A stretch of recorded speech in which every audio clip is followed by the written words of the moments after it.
Hello, Algebra 2. Welcome to the 9A quiz review. Okay, so finding the 6 trig values for a given theta.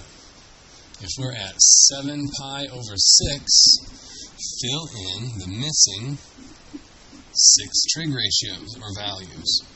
Okay, so if I'm thinking this, I'm going to do a quick little sketch. 7 pi over 6 is over here, and that would be negative radical 3 over 2, comma, negative 1/2. Okay, from that information, let's see if you can push pause and fill in the rest. Okay, go ahead and push pause.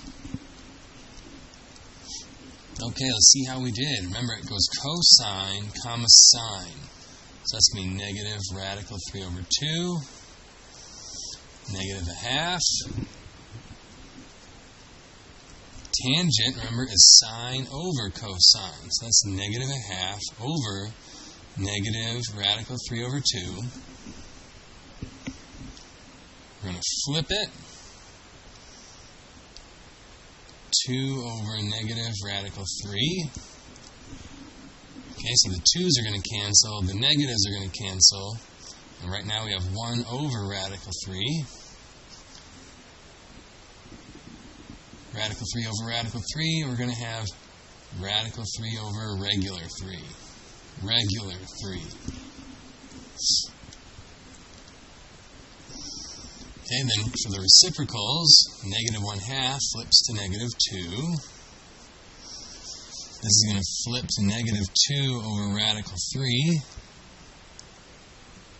We'll have negative 2 radical 3 over regular 3. In cotangent, you can flip this one if you want. I'm going to back it up a step to right here where we had 1 over radical 3 right before we fixed it, because that one flips a lot better. When I flip that, we'll have radical 3 over 1. You'll get the same thing if you do this one. You'll still get the same thing. Alright, that's the first question. Next, from a point. From a point. Okay, 4 comma negative 3. That's 4 over and 3 down, back to the origin. 4, negative 3. Remember, your theta is going to be by the origin.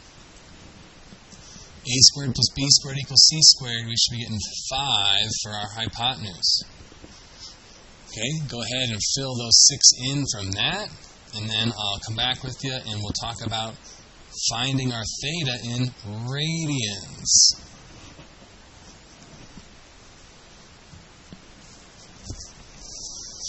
Alright, so our sine should be opposite over hypotenuse, negative 3/5. Cosine is going to be adjacent over hypotenuse, 4/5. And tangent is opposite over adjacent, negative 3/4.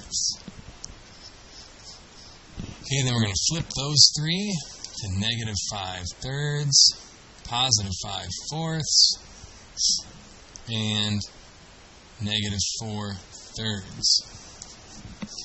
Okay, the easiest way to do this now in radians is to use your calculator.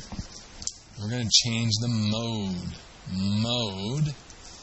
Okay, yours is probably in degrees. We're going to slide back over to radians and hit enter. Second quit to get back to the main screen. Okay, these are all nice. You could use any one of these. Okay, I'm going to stick with tangent. We're going to go second tan inverse. Negative 3 divided by 4.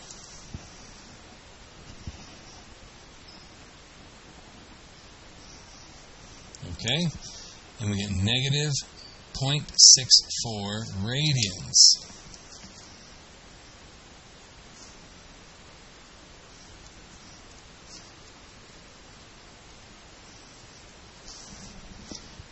Alright, now just like with degrees, we want these to be positive.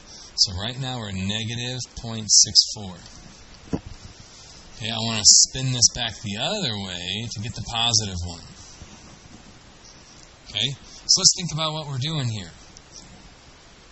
Radians. We're so used to seeing radians with pi. Remember, pi is just a number. 3.1415, da-da-da-da-da. Okay, it goes on forever. So when you see like 2 pi over 3, it's actually 2 times that pi divided by 3. It's going to be a decimal number. Okay? So if I have negative 0.64, that's right here, I want it to be the positive one. We're going to add a full circle being 360 degrees, but we're doing radians, so we're going to add 2 pi radians plus 2 pi plus 2 pi. Okay, pi, remember, is 3.14 something, so plus 2 times that, that's going to be plus 6.28. And we're going to get 5.64 radians.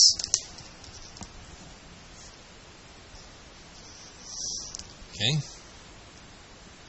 Just because it's radians doesn't mean it has to have pi. We use pi in there a lot because radians are based off of the circle. Circles are going to use pi for circumference and area. Okay? So that's why that pi is in there a lot. But you can multiply that pi out to get a decimal number. Speaking of radians, let's convert radians to degrees and degrees to radians. There was one fraction that we just flipped upside down, whichever way we needed it to be. It's 180 degrees over pi, or pi over 180 degrees. So we're going to change this to a times. We have pi on top, so that's going to be our hint that we need pi on the bottom. 180 degrees over pi. The pi's will cancel. And now we're going to have 7 times 180 degrees divided by 10. 7 pi over 10 would be 126 degrees.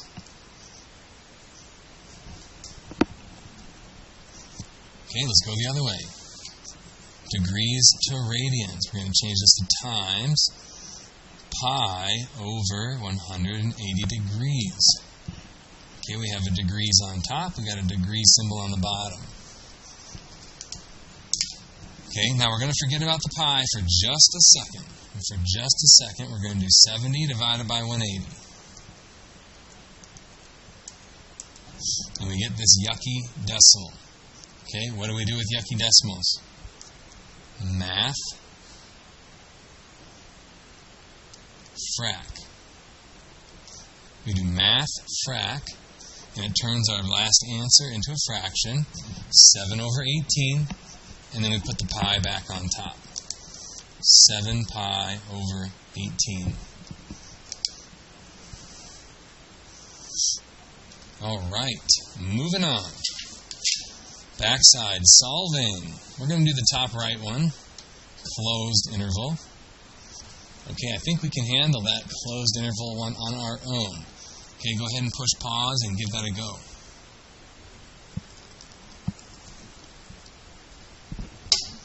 All right, let's see how we did. Divide by 4.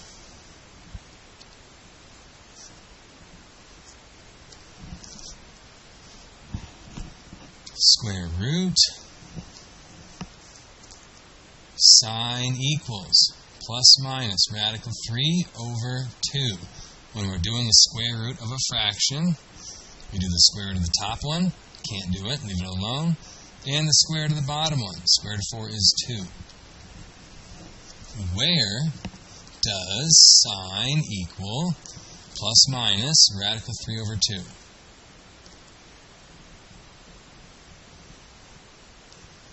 At the pi over 3's. Okay? Now this is on the closed interval, not the open. So we are just going to list these out. Pi over 3, 2 pi over 3, 4 pi over 3, 5 pi over 3. We're just going to list them out.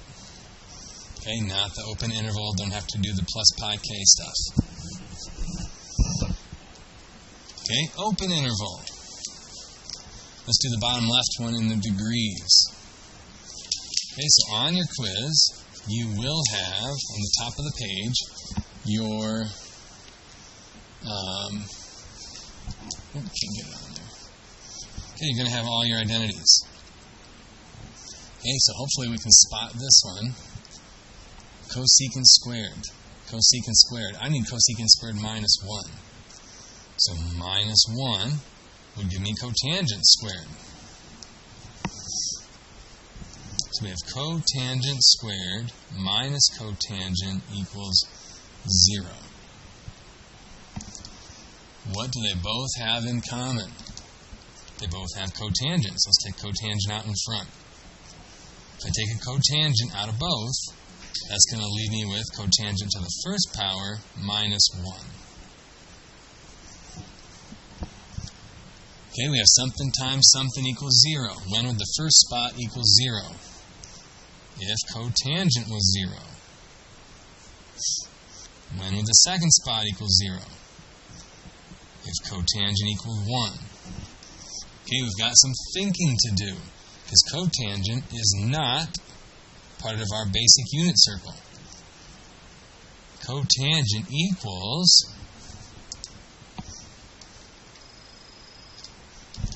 okay, everyone has said in class today, oh, it's 1 over tangent. Well, what's tangent? Tangent is sine divided by cosine. So that means cotangent is cosine over sine. So I need cosine over sine to equal 0.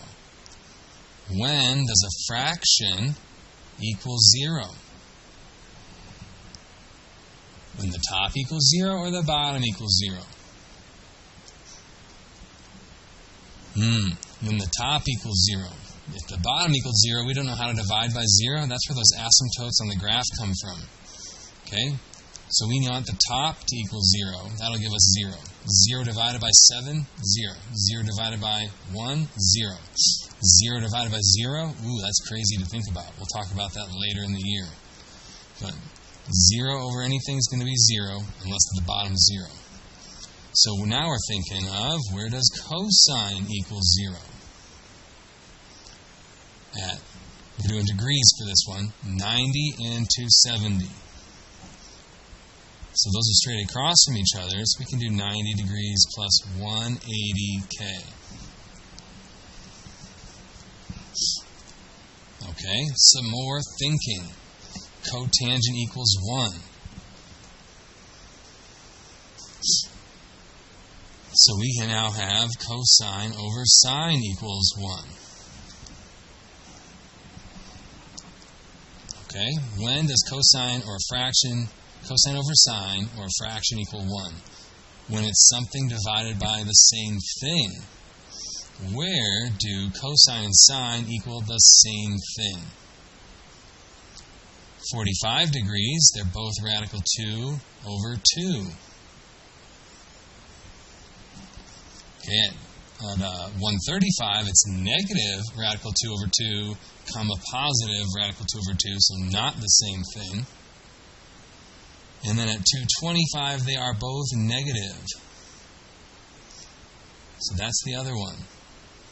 So we would go 45 degrees plus, they are straight across opposites, we can do the plus 180k. Alright, got a thinking problem there at the end. Okay, you got to use your brain. Hopefully that helped. There will be something similar to that on the quiz and test. Okay, you got to use your brain. You got to be ready for that on the last one. Alright, thanks for watching. Hopefully that helped, and good luck.